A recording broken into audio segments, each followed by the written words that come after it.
froze up. We'll go to cam 2 until I get this fixed. But cam 2's there. Welcome everybody. I'm Don Johnston. This is my son Brandon Johnston. This is DCI Motorsports Unleashed. This is like a big bench racing kind of deal for us, so just casual. Nothing. We're not going to really discuss a whole lot right now.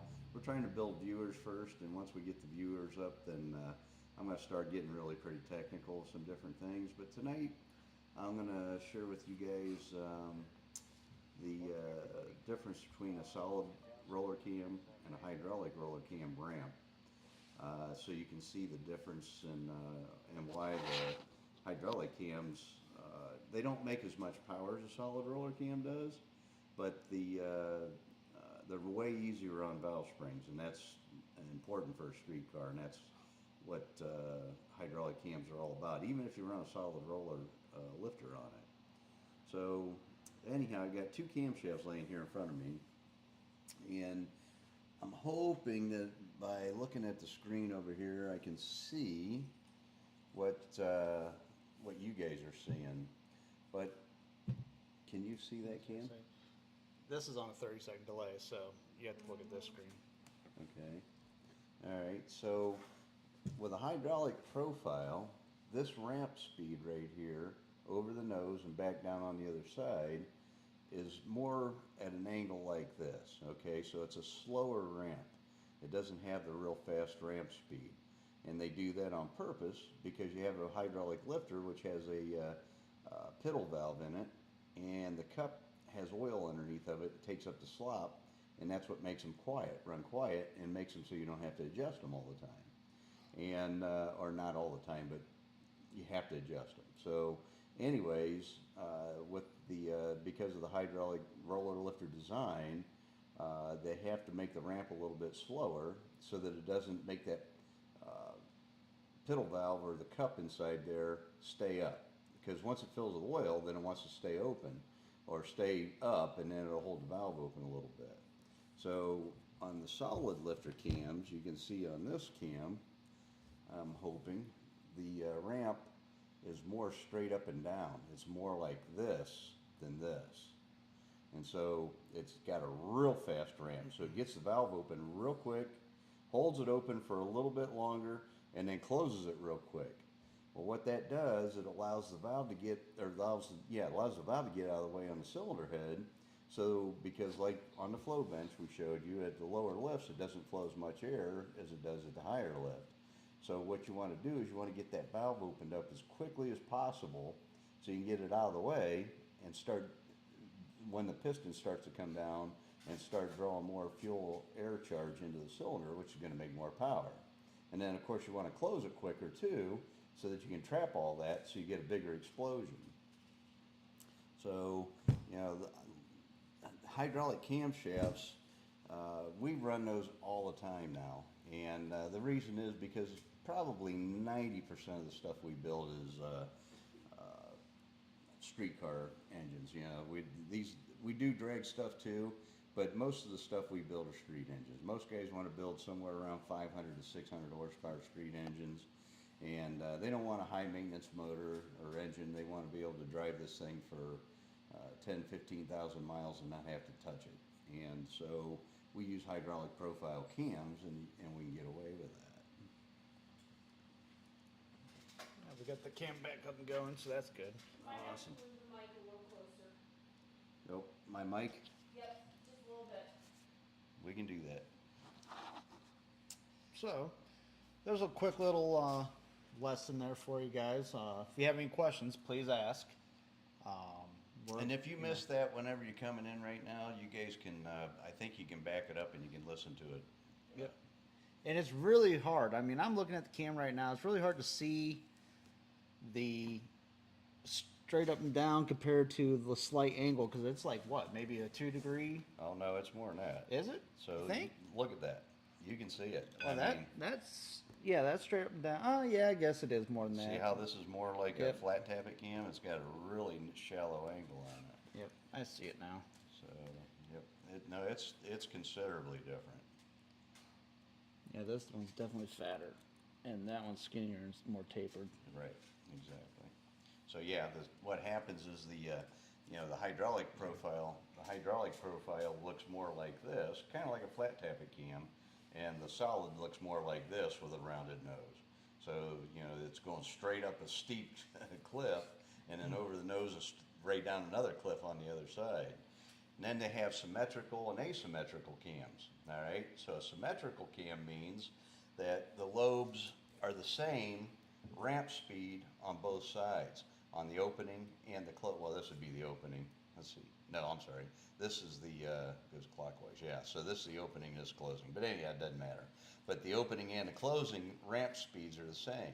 On a asymmetrical, which means not the same, is the ramp speed is totally different from one side to the other.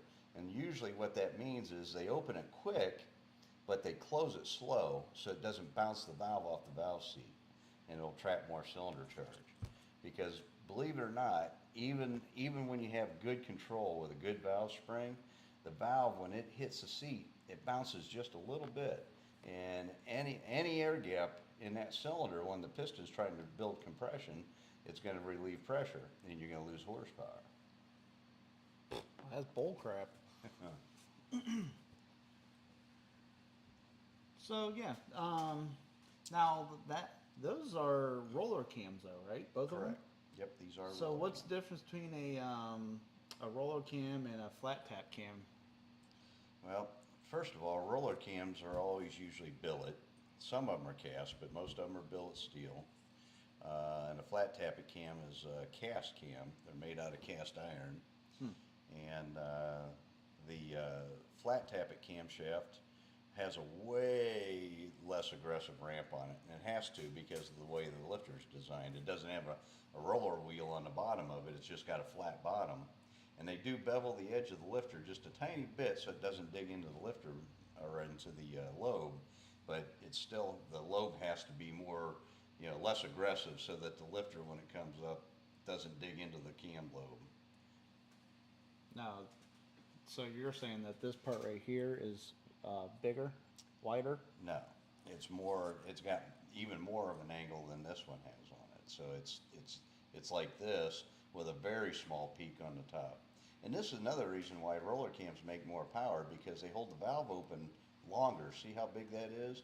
I don't have a flat tappet cam here to show you, but the typical flat tappet camshaft is peaked like that. It's got a very narrow nose on it. And then on the roller cam, it's a little bit wider, so the nose is a little wider, so it holds the valve open that distance a little bit longer, which is good. You can, the longer you can hold the valve in the max lift area, the better power you're going to make.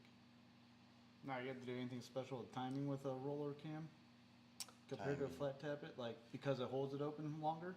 Ignition timing or cam timing? Ignition There's a timing, difference. or both? Well, the cam timing all depends on what we usually do is because we custom grind a lot of our camshafts. We typically put about 2 degrees advance on the cam, and the only reason I put 2 degrees advance on it is because you got timing chain slop. It's going to stretch just a little bit, and I'm compensating for that stretch so that I can make sure that the valve events are happening right where I ground it at. And then ignition timing, that depends on cylinder head. So it really doesn't have a lot. I mean, a cam has a little effect on it, but it's mostly cylinder head. Gotcha. All right, we got SB 1320 back with us. Welcome back. Yep, And welcome, sir. they said they bought their first issue of High Performance Pontiac back in 1993. A 500 horsepower or 530 horsepower 455 was state of the art. Yes, it was. By the late 90s, it was 750 horse. What is the current standard for naturally aspirated? Hold on, it's going to pop up. Okay, I'm sorry. What is the current standard for naturally aspirated and race gas? More importantly, why? Well, that's kind of a loaded question, but that's a good question. I like it. So, with the advent of the Tiger head that I designed, I put it back on that one. okay, Camera back one. in Yep. there. With the Tiger head, what happened was is we went from and honestly, back in the 90s, it was hard to get 750 horsepower because we didn't have a whole lot of cylinder heads back then. We had the Winsler, which thank God for Larry Winsler for coming out with that cylinder head because that helped advance the Pontiac community. But his was probably about the best head on the market besides Edelbrock at the time. And so, you know, realistic cylinder head back then was maybe a 320 to 360 CFM cylinder head. And then Larry did come out with a head that he called, I think it was called Big Chief. I don't remember.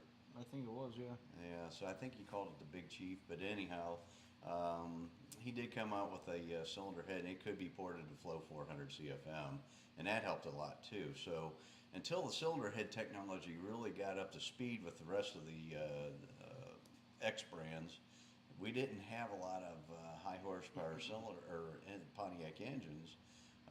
And if you did have a 750 horsepower Pontiac engine, that guy was sharp. He knew what he was doing, and he knew how to port a head. He knew the valve angles. He knew what cam to match with everything. And those guys were rare back in that era. But so it's basically cylinder head. It comes down to cylinder head. And then once I came out with the Tiger head and it was a 400 CFM head out of the box, now we start seeing guys making like 800 to 1,000 horsepower, which was pretty common through the 2000s. And then as the engine builders started getting a handle on that cylinder head technology and platform, then we started getting into engines that were making plus 1,000 horsepower. It wasn't unusual then to see 1,050, 1,080, and then some of the guys even started getting up into the 1,100, 1,200 range, normally aspirated, which is pretty incredible out of a Pontiac engine. And it was all cylinder head technology, and it was, and I'm not bragging, but it was because of that Tiger head that I developed.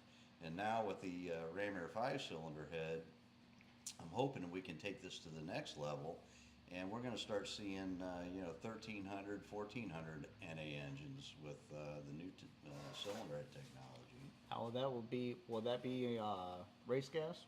Oh yeah, absolutely. When you get into that level, I mean, although there is a guy, and I hate throwing around names because I haven't asked permission, but I think he'll be okay with it. But Jude Schnabel on Facebook, he's got a set of my Ram Air 5 heads on a 535. It's an all aluminum engine, and he's a business owner, so he doesn't have a lot of time either. But he's got the engine dynoed, and I believe with 2 Dominators on it.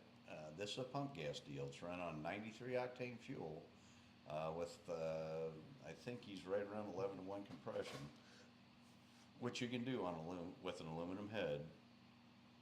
He's up around 950 or 960 horsepower NA with pump gas. So he's about where we were back in the early 2000s with 14 to 1 compression, but he's running pump gas in the engine. Instead of race fuel. Yeah, so that's pretty incredible.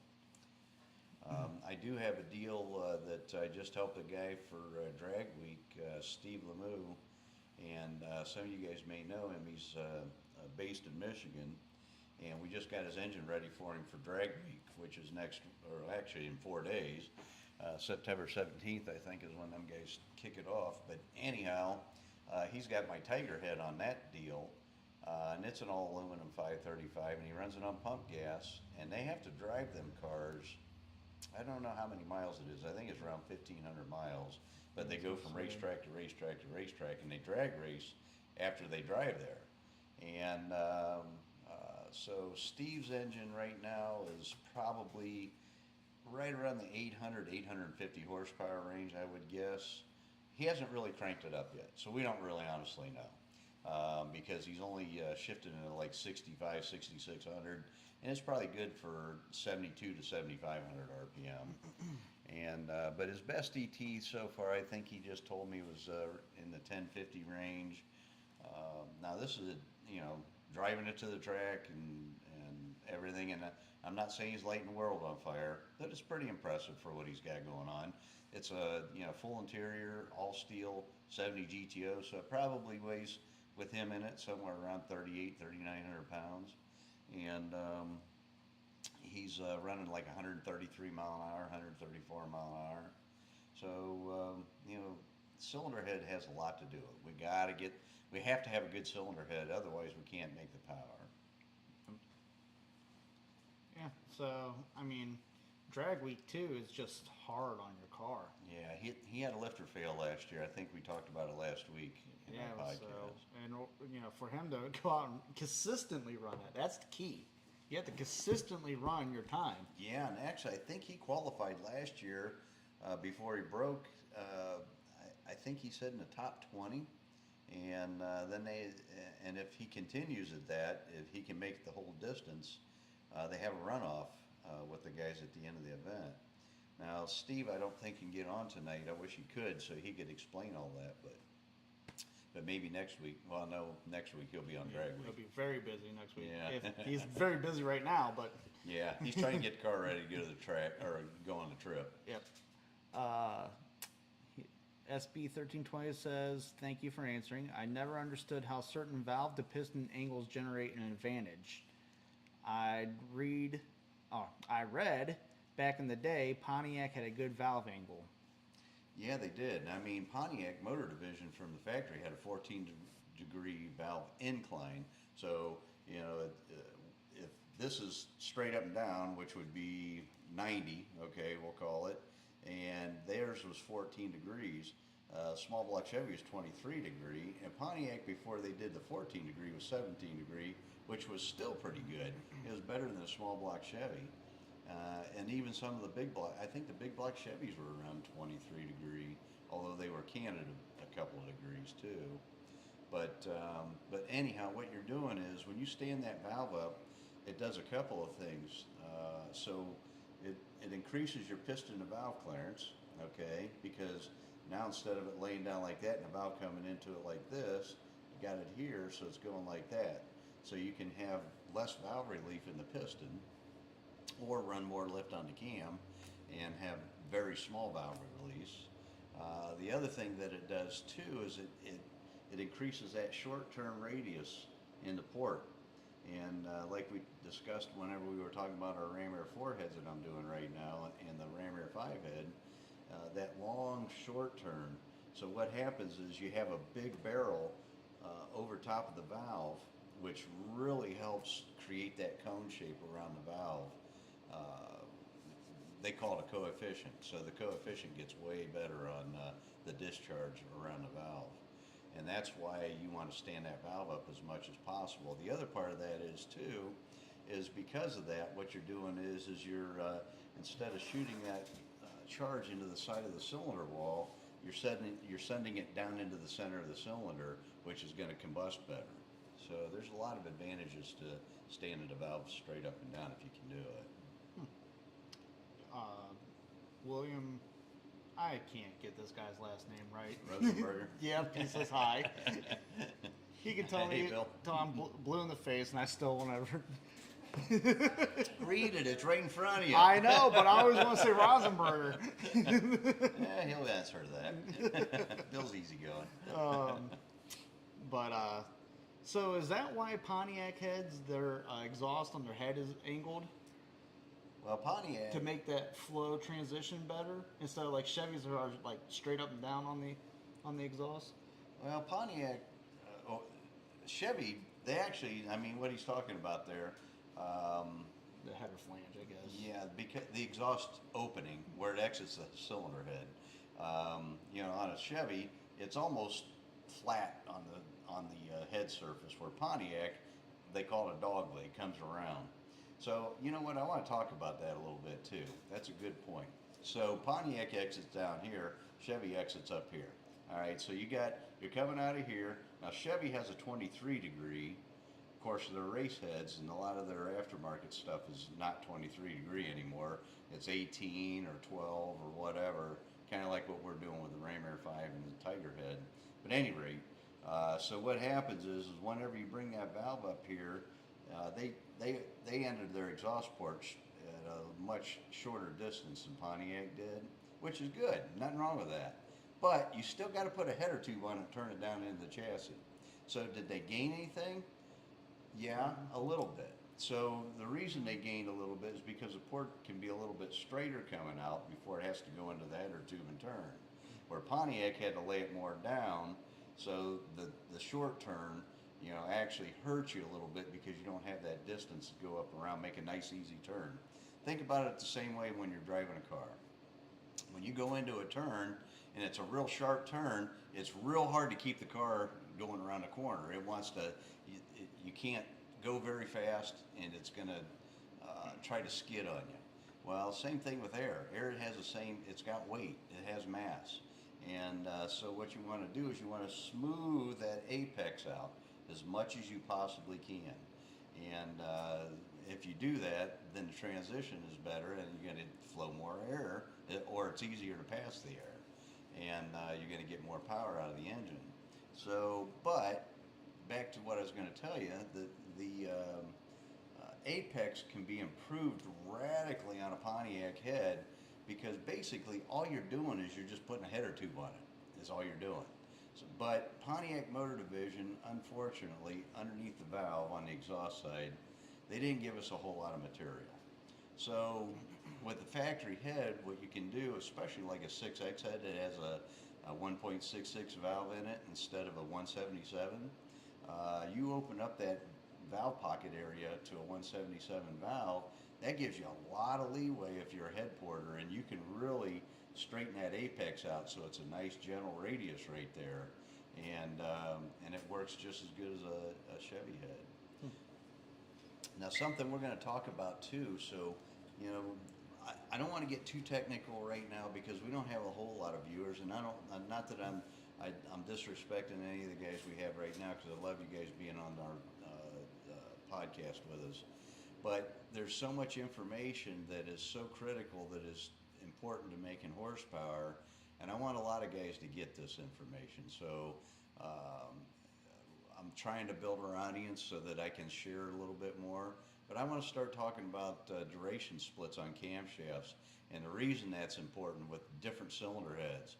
And I want to also talk about lobe separation and why that's really critical on whether you're running a factory head with a fairly shallow short turn or an aftermarket head with a nice long short turn. So there's a lot of information I'm going to share with you guys. So please help us build our audience so we can get that going sooner. I want that information out there. SB1320 says, thank you. You answered a question that he has had for decades. And he also wants to know, is the 4-bolt per cylinder head our biggest weakness under boost?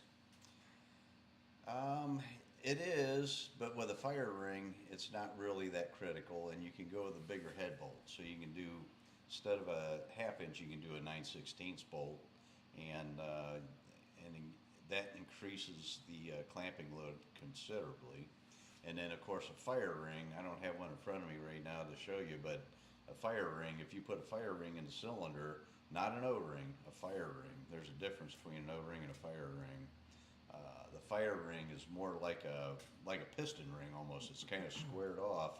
We sand the edges and make them rounded so it doesn't cut the gasket, but it creates a really solid seal when using a copper head gasket. So it's not that bad as it used to be. And yeah, the cylinder head will lift when you get into really big boost, but it'll do it even with 6 bolts per cylinder. I was going to say, I would say Big Chief is running a lot of boost on his motor, and it's an Edelbrock head on a... I think they did add a couple bolts. We can do that. We have room in the Pontiac platform to... they're maybe not going to be 1/2 inch or 9/16, but we can add a 7/16 bolt at an angle and drill the deck and have that as a clamping load also. Where would you put that at?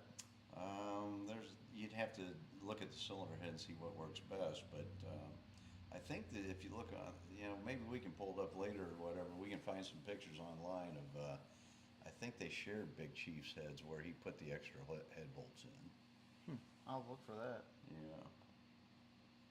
But yeah, I mean, it's not as critical as it used to be. You know, the LS platform, that's 4 volts per cylinder, and those guys are out there with aluminum blocks boosting the heck out of those things. So yeah, I think that that used to be an issue when we didn't have the technology we have today and didn't have the understanding we have today. Another thing is critical. If you're going to boost an engine, it's imperative that you do your maintenance on the engine. After you're done racing that weekend and the engine cools off, you really need to retorque your cylinder heads. And that should happen every week. That shouldn't be something that, I'll check it in a couple months. You need to do it every week. Yeah, I don't know if it was Big Chief's heads that had the extra bolts, or I don't know who it was. Somebody's got some extra head bolts though. I don't think that article has it though. No, No. there's You So might be able to those see are it on the all- outside. Can you see it there? those are all Sometimes. factory there. Yeah, it's right next to the exhaust port, I think, on his. But yeah, and you know what? Some of you guys might know the Boss Bird, which was a Ram Air 5 deal. Unfortunately, those guys had to sell, or I don't know if they sold it or gave it to a museum because of the fact that they just couldn't afford to run the car or campaign the car anymore. Nitromethane is expensive. But they ran 4 bolts per cylinder. They ran a 9/16 head bolt, but That or was stud. supercharged. That was supercharged. Supercharged on nitromethane. Yep. And maybe we can get one of those guys to, come on board one evening and talk about that stuff. Eric or Mike. Mike was the guy that wrenched on it. Eric drove the car, but Yeah, it's not. I think Eric did help a little bit. SB1320 says this is going to sound terrible, but I haven't turned my over my engine in 6 years. Yeah. It's a 505 IA1 block with 65. Nice. Well, you know what? You're gonna have to do like I did. This year, I am gonna get my engine together for my car. I haven't raced in 30 years, and we don't get any younger, man. Our hourglass is running out of sand, so we have to make sure and be productive as much as we can. And so get that car running and get it to the track, even if it isn't what you want it to be. Just get it to the track and start having fun with that car, and you can build from there. There's always an excuse why not to do it. He said he also has 600-pound springs. So is that open or on the seat? And what's your cam profile? Trying to find.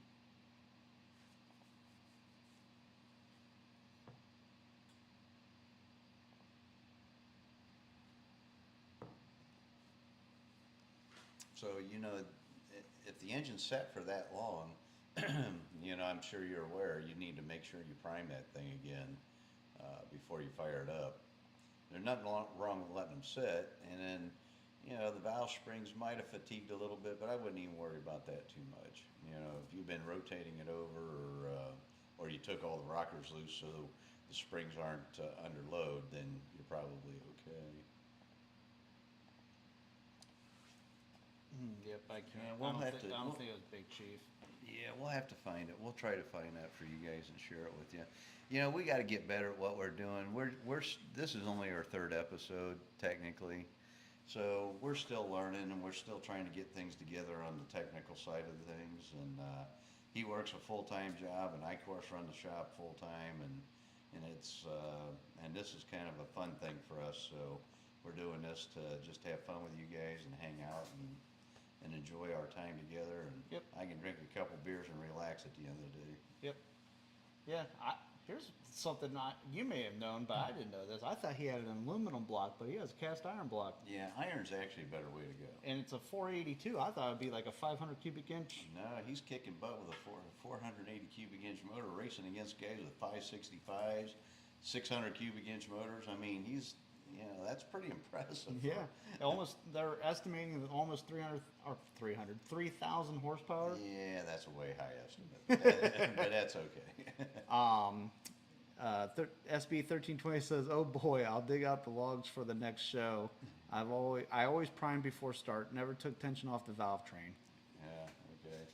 Yeah, well, that's good. Yeah, I mean, just take the tension just loosen the rockers, all you gotta do, and you'll be fine.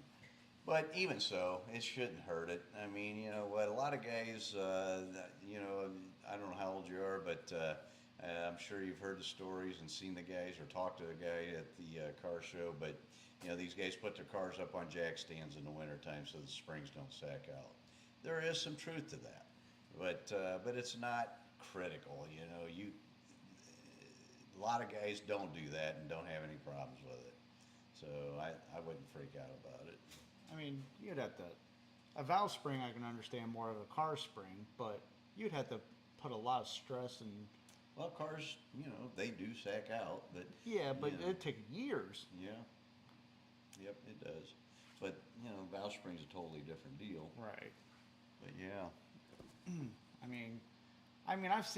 We all have seen springs settle and everything, brand new ones, but that's, even in my mind, that's different than once you have them established and you have a car sitting there on the wheels for 10 years. Oh, yeah, I mean, my car's all set for many, many years and been fine. You know, it's not a big deal. But valve springs are a different deal. Yeah. You know, so. Yeah, well, that's also, you know, we're not compressing the spring on the car all the way like you are with a valve Right, spring. exactly right. It's not under the tension. Yeah, so. And depending on the lift on your cam too. But, But get your motor started. yeah, hopefully we get to see it at the racetrack. I don't know if you make it to the Pontiac Nationals or not, but sounds like you're a Pontiac guy, so get your butt to the Nationals if you haven't been there. Yep. That's the largest. I'm talking about the Norwalk Pontiac Ames Performance Nationals. Yep. That is the largest Pontiac show in the country, and it's well worth your time and effort. Even if you have to take a couple vacation days from work, it's a big event. Beautiful track. They put on a really good event. Oh yeah, the event's huge. I mean, I went to the first one, and we went to the first one, there was maybe 25, 30 cars there. The second year, there was maybe 50, 60 cars. The third year, there was maybe 80 cars. Now I believe there's over 1,000. Well, total for car show and everything. But I think race cars, there's probably over 500, 600 race cars, which is pretty incredible. And show cars, I'll bet you they get, I don't know, I'll bet they do get 1,000 show cars over there. The swap meet's huge. I mean, Pete Woodruff is the one that originated that and still in charge of it. And they do a real good job of that show. The camera got reset it again. But SB 1320 says, thank you. And then also, do you ever do anything with TI valve springs? You use their valves, don't you? He's talking about titanium, I'm thinking. Do you mean titanium valve springs? Oh, because isn't there a company called TI? Not that I'm What's aware that of. one that you have that's a T? Well, there's Trick Titanium, but they make valves. They don't make springs. Oh. But there are companies that make titanium valve springs, and I've never ran any, so I have no experience with those whatsoever. You know, like I said before, most of our customers are street guys, and there's no need for a spring like that for a street car. And the race stuff that we're building too, I mean, these guys, this is another reason why we're starting this podcast. I gotta get Pontiac guys caught up to the Chevy and Ford guys. Mopar guys are still a little bit far behind too, but we are light years behind Chevy and Ford guys.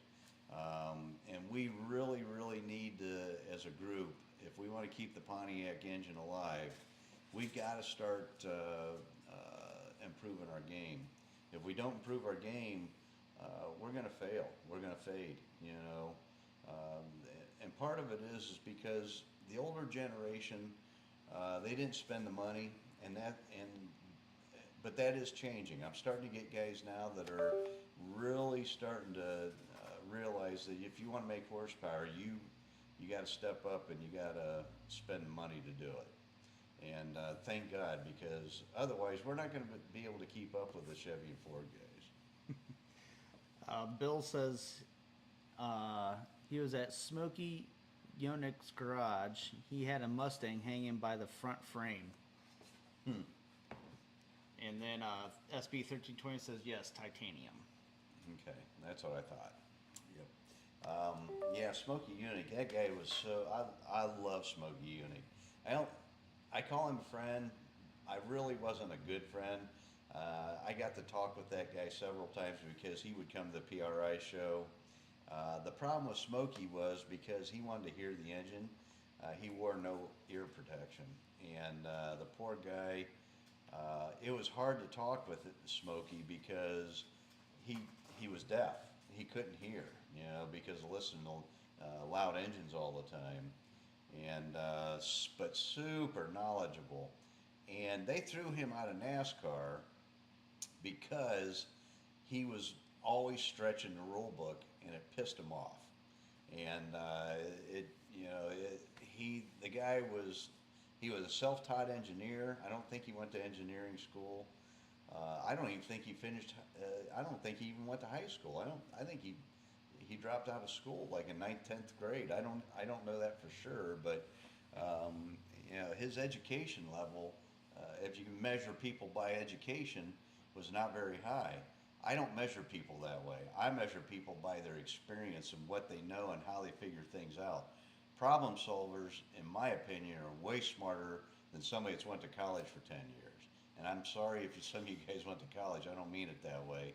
But you got to think about what's going on. These guys can solve problems, and that's real world. It's not a textbook, and that makes a huge difference. And it doesn't matter if we're trying to figure out how to make this table or how we're trying to figure out this cam design.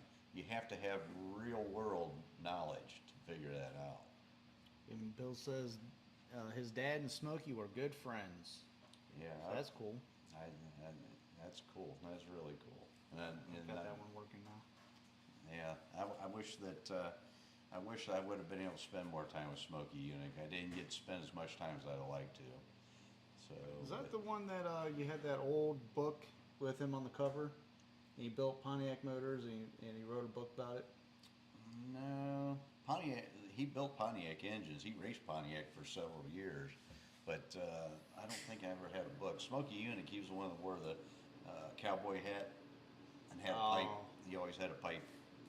Okay, I know what you're talking about now. No, this wasn't it. This guy looked like he had rolled up sleeves and he looked like Popeye. No, you're probably thinking of. He's a NASCAR engine builder. I can't think of his name. Yeah, I know who you're talking about. But yeah. Yeah. I just remember seeing it here somewhere and I was just like, I've got a couple of books that were pretty good. Something else that we're going to touch base on too is carburetors. I wrote a manual back in the, I believe it was in the 80s, and I wrote a manual on quadrajets and how to modify them and how to get more power out of them, what tricks to do to them so they didn't starve for fuel and those kind of things. So I'm going to dig out my master and I'm going to start selling those again for anybody that's interested. Dave Laubert, he's a good friend and customer of mine. He's got one of those. He bought it years ago. I'll bet he probably bought it 25, 30 years ago, maybe longer. But yeah, we're going to go over idle circuits and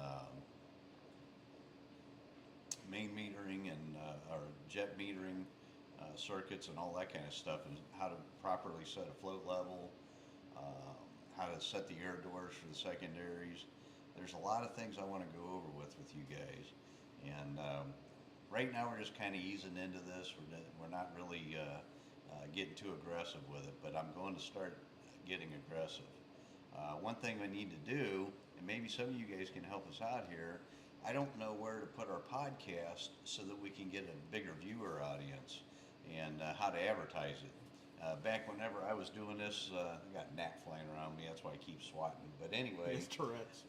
I don't have Tourette's. So, but anyways, you know, back whenever I was doing this at my shop on Canton Road, you know, I would put a post up on Summit Racing bulletin board in the retail, or I'd put an ad in the Akron Beacon Journal. Some of you guys might remember the Akron Beacon Journal, but and that's how I advertised. And you know, like I told you before, we went from 10 guys to 80 guys and like that. I mean, it was pretty quick, and that's what I'm hoping to do here. But I want to do, you know, 100,000 guys. I don't want to do just 100 guys. I want to do 100,000 eventually, or more. And that's what's good about the internet. The internet gets, you know, you can put your name out there and a lot of people see it. Problem with the internet though is you can get lost because we're not the only ones putting it out there. There's a lot of podcasts out there, you know, and how do you word it so you can get people to understand what you're doing, you know? I could just put on there, yeah, this is Don Johnson from DCI. Well, that don't mean shit to nobody. I got to tell you what I'm doing, you know? I'm sorry about my language, but so. Bill says, are you talking about Waddle Yeah, Wilson? Yep. Okay. Waddell Wilson. Yep. Yeah, Waddell Wilson was a hell of a NASCAR engine builder. See, that's the thing too. Like, there's a guy on YouTube that I found, and his YouTube channel is actually really, really cool. I don't even know his name because it's like something Stapleton or something like that. But anyways, what he does is he lives in North Carolina, and he goes to all the old NASCAR shops, and somehow he's getting in touch with Rusty Wallace's Well, them brother. guys all still hang out. Yeah, and Yeah. he went to Richard Petty's house Oh yeah. and his garage. Probably Dale Earnhardt Jr. and all that. He hasn't gotten to Dale Earnhardt Jr. yet, but Mark Martin. So I mean, he's some of the big NASCAR racers, and he's went to where they first started Yeah. and where they ended up. And I got a really cool story. You know what, son? You didn't go with me when I went down to North Carolina to visit my buddy Larry Creech. My buddy Larry Creech went to school with Hendricks, and those guys in high school, junior high and high school, and he told me how Hendricks started his business. And I don't know if you guys know who Hendricks is or not, but look not up, Jimi Hendrix. No, look up Hendricks Motorsports, and he probably has 200 new car dealerships in the South, between South Carolina, North Carolina, Texas, Georgia, all over down south. Anyhow, and he's a big NASCAR guy. He has, I think he's got 2 NASCAR teams. The guy's done very, very, very well for himself. Oh, he had big drivers like Jeff Gordon, Oh yeah, this guy, he's king of the hill. Earnhardt's at one time. And but anyhow, he started his business, and this is honest to God truth. My buddy Larry Creech went to high school with him, knows the story. He started his business borrowing $60 from a high school buddy to start a stereo installation shop, and that's how he started. So you know That's what? a transformation. Dream big, man. Do not hold yourself back. You know what? The only one that's going to hold you back is you. You can do anything you want. Now it takes a lot of skill and a lot of patience and a lot of determination, but you can do it, man. Just do it. Bill says he has the book too. Waddell Wilson's. Yeah. Yeah. But Yeah. but I you know, where are, so I brought that video or that guy's channel up because we're like we need to do that. We need to go out and like John Force and go see where he started at and see or even Don Garlitz, you know. Well, you know what? And Don Garlitz, he's still alive. We can go down to his museum down in Ocala, Florida. Yeah. So, you know what? I think Bill goes down there. Pretty sure Bill goes to Florida every year for the winter. I'm not sure what time, but you know what? Maybe he can stop in there and we can get some kind of a live interview going or something. Yeah, do an interview or we can go or something because I think that'd be really cool just to see where they started. I mean, back then, I would say it's probably harder back then than it is now to get started. The problem with today is how expensive it is. back whenever these guys all started, you would literally go to the junkyard and get a 392 Hemi or whatever and throw a blower on it. You know, today, holy cow, to be competitive, you know, you have to build a $200,000 engine. It's not cheap. Yeah, but I would say that most of those drag racing guys in general, they didn't have the money. They were bartering. They did. You know what? They lived for racing, and they didn't care if they lived in a trailer and drove a car with 3 bald tires on it. As long as they could get to the racetrack on the weekend, that's all they cared about. And you know what? It paid off for them. Think about it. Now, you know, there are guys that are success stories. And Don Garlitz did okay. He invented a couple of things whenever his front engine dragster broke and it cut his foot off because a clutch exploded on that thing. He's the one that came up with a rear engine dragster, and I think he exploited that and made a few bucks off of it. You know, Connie Coletta, he's he's a top fuel guy, and but he's got a like a UPS type delivery service. Yep. But it's Coletta Air. Yeah, Coletta Air, and it's all air freight. You know, he does air freight. He Yep. fills a void. So, and Shirley Muldowney, she raced with Connie Coletta for a while. Well, I watched a documentary Actually, I think on that. Connie's the one that got Shirley involved. I was gonna say they kind of had a thing from They Shirley's. did. They had a little bit of a thing going there. Yeah.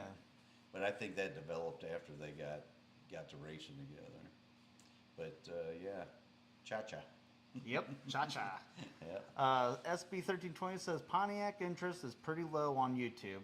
You have to be on every platform and create a lot of content. Direct them back to YouTube. I watch machinist vids, car resto guys, engine builders, etc.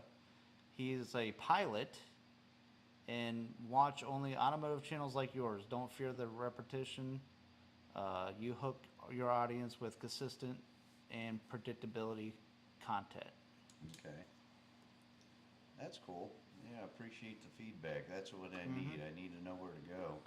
And you're right. Pontiacs are rare. You know, it's kind of funny that you even said that, because today, of all days, I had a guy from France that was in the shop today, and he came here specifically to the United States to come see me, and he purchased some Ram Air 5 heads and a top end package. But he, you know, I asked him. It was kind of hard to communicate with him. He had a translator on his phone, so we did okay.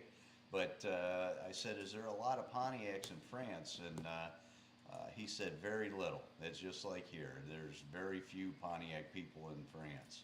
And so that's why he came to the United States he's been following me on Facebook for the last 4 or 5 years and seen my Ram Air 5 stuff and liked what we do here. And so I showed him around the shop, him and his wife, and they got to see the engines and the Ram Air 5 builds we got going on right now, and the heads and other things we got going on too. So that was kind of fun. Yeah. Yeah. Where's the camera at for that? You weren't here. Uh-huh. Slacking. He got here at 10, didn't leave till 2:30 today, which, you know, that's okay. And I don't mind that. I spent some quality time meeting a new person and making a new friend, which was awesome. So, Where would you say in the United States Pontiacs are more common, like in South Carolina, North Carolina, Pennsylvania, like the East Coast, or you think they're more popular on the West Coast, or? actually, I think they're more popular in Ohio. We have two Pontiac engine builders in Ohio, you know, and then of course we have one in Tennessee, which is close to us, and then we have another one in Pennsylvania. So it's kind of, I don't know, kind of like the northeastern part of the United States is like a hub for Pontiacs. Bill says he remembers seeing John Force at Bradenton standing on the back of his trailer selling T-shirts to get to the next race. Yeah, you know what? That's what those guys had to do. You know, kind of like what we're doing. Yep. Speaking of, we're going to start selling T-shirts and stuff Yep. too. So I'm trying to work on some new designs for your T-shirts. Yeah, so you know what? Something cool. I want to do a blueprint of a Ram Air 5-cylinder head, put it on the back. I think that'd be kind of cool. Yep, we're gonna have to outsource that one Why? because that one's a little above my pay grade right now. What? I'm not that expert yet. All right, I'm working there. You're my IT guy. I'm getting and you're to my it. blood, my son. You should know all this stuff. I'm getting to it. Kids. But we're gonna put Ed's machine says hello. Hey Ed. Hello, Ed. But yeah, we're going to start getting some T-shirts going because you know, just to get the name out more. But we want to make like my dad wants to make serious T-shirts. I want to make something that grabs your attention, makes you laugh a little bit, and gets you get you thinking about DCI Motorsports. Something else we want to do too is we want to create a club, and what that club's going to benefit from is I will negotiate deals so that if we do a group buy of camshafts and lifters or headers or whatever you guys need, I will go to the manufacturer and I'll say, hey, I've got 100 guys or 150 guys or whatever, and we're willing to buy these part numbers. What kind of a deal can you give us? And that's all part of the plan too, as we build this. We're going to keep growing this. It's going to get bigger and better. Yep, for sure. I mean, this is just the tip of the iceberg. I mean, we're just getting started. we're trying to learn stuff what we can and cannot get away with. And you know what? I gotta say too. You know what? Thank you guys for the guys that are coming every week. We've only done this 3 times, and we're already up to, I don't know, 10 or 12 viewers or whatever. And that doesn't sound like a lot, but we really don't advertise anywhere. So No. it's just To have 6 viewers constantly, I think that's great for us. yeah, we're doing not good. advertising. Yeah, because it took me a while to build whenever I was doing it live at my old shop. At first it was like 3 or 4 months and I was only getting 10, 12 guys. And then all of a sudden it just exploded.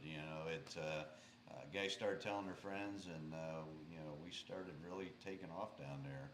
And then I pissed all the neighbors off and I had to quit. So, because we took up all the parking. SB1320 says, I can't thank you enough for the show. I also can't thank you enough for pushing the boundaries of Pontiac-based engineering. Well, thank you. Yep, thank you. We do appreciate it. My dad's, he's literally dedicated his life to Pontiacs and everything to get the Pontiac crowd the best performance parts you can get. Yeah, absolutely.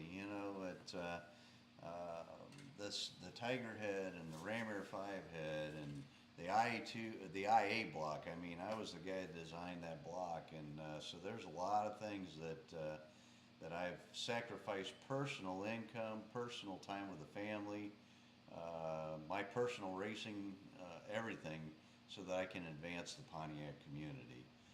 Because I believe in this that much, and I love it that much.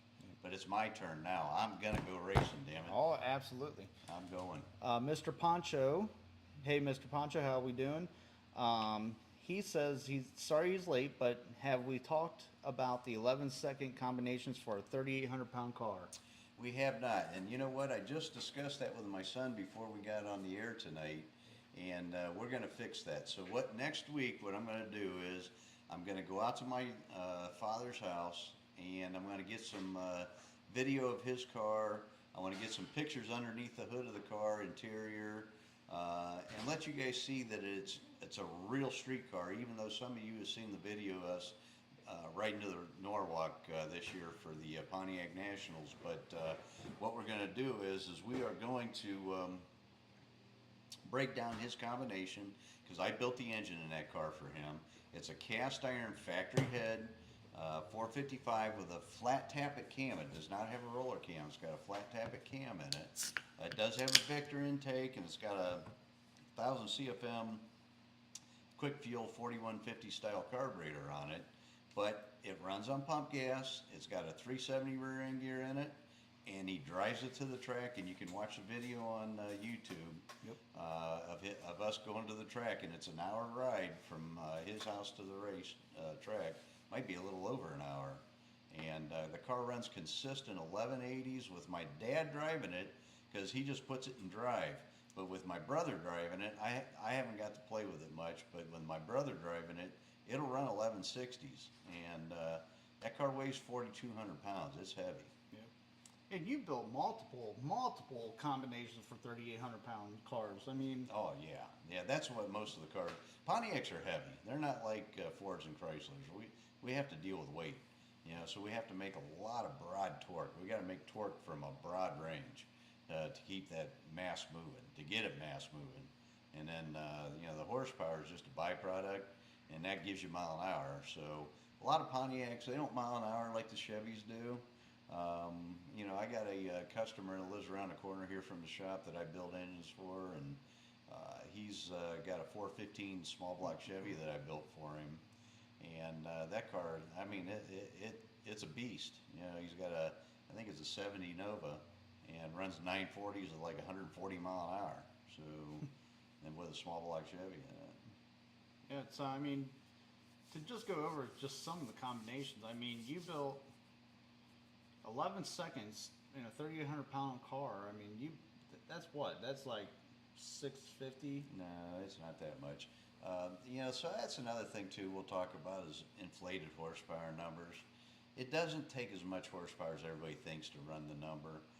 My dad's car, realistically, is probably making right around 550 horsepower, I would really? guess. Oh, okay. Yes, and it weighs 4,200 pounds.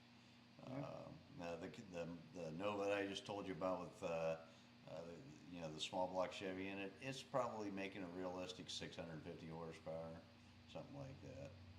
But I see these inflated numbers all the time on horsepower, and I just have to bite my tongue because they're not made. All these guys brag about the dyno numbers, but then when they put them in the car and the car don't run, then they have a million and one excuses, and I get tired of listening to that crap. So, shoot, knowing that, I mean, honestly, you get a good port on a cylinder head and get a good flowing intake, and I mean, you can make that power almost pretty easily. Well, it ain't easy. Now you sound like Grandpa. Oh, What it's talking- easy to go what 11. talking Well, about? yeah, I whenever you watch get you do it somebody all the else building it, yeah. It's not easy. But I am going to show you guys. I'm going to break it down. I'm going to tell you exactly what the cylinder heads flow. I'm going to tell you what camshaft specs are in it. I'm going to tell you what intake, how we prep the intake. I'm going to tell you what tube size header. I'm going to give you all the information. And timing, it's a combination. And if you guys do not understand the fact that it's not just the cam, it's not just the intake, it's not just the cylinder head, it's the whole combination, then what'll happen is once you realize that, then you guys are going to start going fast. And I'm going to get a lot of you guys in the 11s if you want to run 11s. You want to run 10s, I'll show you how to run 10s. You want to run 9s, I'll show you how to run 9s. I don't care what it is, I will show you how to do it. Yep. Good night, SB1320. Thanks for joining us. Yep, And thank you, hanging with sir. us. And yes, Ed, please, guys, hit the thumbs up. Tell everyone about this channel as well as our main channel. Please And, share. Yeah, share this. And you know what? Subscribe. We're on. Remember, we have two different channels. We have Yep. DCI Unleashed and we have DCI 1111. So you have to make sure you subscribe to both of them. Yep. And make sure you share both of them. Yep. Please. We greatly appreciate it. We want to get this as big as possible, and it's for information, really. But I think more so too. We want to get out now and give back to our customers, our fans, and Yep. it's about giving back. Well, and having fun. You know what? It's all about fun, making friends. Life's short, man. I tell my son all the time. You know what? It ain't about money. It's all about friends and memories. That's what it's all about. Yep. And yes, Bill, if you do want to go fast, listen to my dad. He's been doing it for a long time, and he knows it. Yep. Seen a lot of combinations, done a lot of things. So, but yeah, so we're going to be going over. I think we're going to actually do. That's going to probably be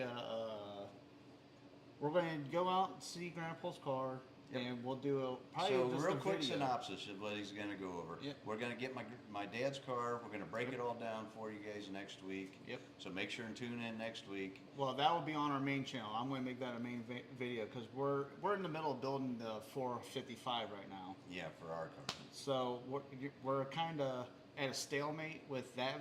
So right now, so I think that'd be a good video. Yeah, we'll get Grandpa's car and we'll break it all down. Maybe before the weather gets bad, we can get it to the track this year and guys can see it run. But anyhow, that's what we're gonna do next week. So please stay tuned. Come back next week to visit us. I think tonight we're gonna wrap it all up because we're boring you guys. But Yep. yeah, but we're gonna get more technical. Yeah. Make sure and share. Please share. Yeah, we're going to get more technical, but remember, this channel is for you guys to ask any questions. Yep. So, It's all about fun. I'm trying to not interrupt the old man as much as possible. He can be long-winded sometimes, but I want him to explain everything in great detail, but I want him to answer your guys' questions more so than anything and make sure that you guys understand, the answer to your question. And so that's what this channel is all about. This is just all about that. Yep. So ask questions even after we're done. Put them in the comments. Yeah. And we'll go over them. Absolutely. And then our main channel, like I said, next week we're going to have that. We're going to take that car out and we'll do some video on it. I'm going to try to get as much angles as I can for you guys so you can see every ounce of this car. Beautiful car. I mean, beautiful car. Oh yeah, Texas car, rust-free Texas car. My dad's owned that car for probably, I'll bet 25 years or better. Yeah. So nice car. It's sat in the garage for a good. Oh, it sat for a long, long time. And Yeah. My father's getting older. He's 84 years old this year. And so we had to get that car out for him. He's had it for a long, long time. He lost interest in it for a while, so I got the thing out of the garage and we painted it for him. I went through the engine and got the engine going again for him. Yep. And now he's able to drive the car on the street, have fun with it, and race it every year. Yep. And he only goes to the Pontiac race, but that's okay. He's having fun. That's all I want him to do. Yep. He got to spend good quality time with his youngest grandson. Yep. Would Luke be his youngest? Yeah, well, it depends if you consider grandkids. Okay, yeah. But- One of his grandsons, he got to spend quality time with him. Yep. So, Yep. So, all right, guys. Well, I think we're going to wrap it up tonight. We're getting long-winded. I don't mean to do that, but so we'll see you guys next weekend. Next week. one quick question. Ed just popped in. Okay. He said, "Have you full floated the stock cast rods for full float?" I have. There's no reason why you can't do that. You can do it steel on steel, or you can do it with a bushing, bronze bushing. And I've done it both ways, and both ways are fine because the pin's hardened. So yep, Okay. just make sure you do the proper oiling on the wrist pin and you have the proper clearance. Typically on a wrist pin, we want to see anywhere from 7/10 to 1.1/10 clearance on the wrist pin. Okay. So hopefully that answers your question, Ed. And not that we're trying to get off here ASAP, but we don't want to just keep rambling on. So, Right. you So guys- next week we're gonna have a little more. Yep. It's gonna be a little more regimen. We're gonna go over my father's combination, so it's not gonna be so boring. We're not gonna ramble. We're gonna have details, and we're gonna show everybody how that combination works. Yep. And also, remember, DCI Motorsports 1111, DCI Motorsports Unleashed, and I will try to post, or not post, but I will try to put up links to both of those if you guys could share those, and come back next week, hang out with us again. We'd love to have you. Yep. Please come back next week. I'm going to try and work on getting some shirts and everything, so that way there's a link for that. That way you guys can click on the link and buy shirts, and that will help us out. That will get us, more things to do, to give away, or more things to get us And to we're gonna share provide with you two more of entertainment. the products that we have, like the valve covers Yep. being engraved and stuff like that. Yep, So, absolutely. So, Yep. till next week. Talk to you guys later. Peace out.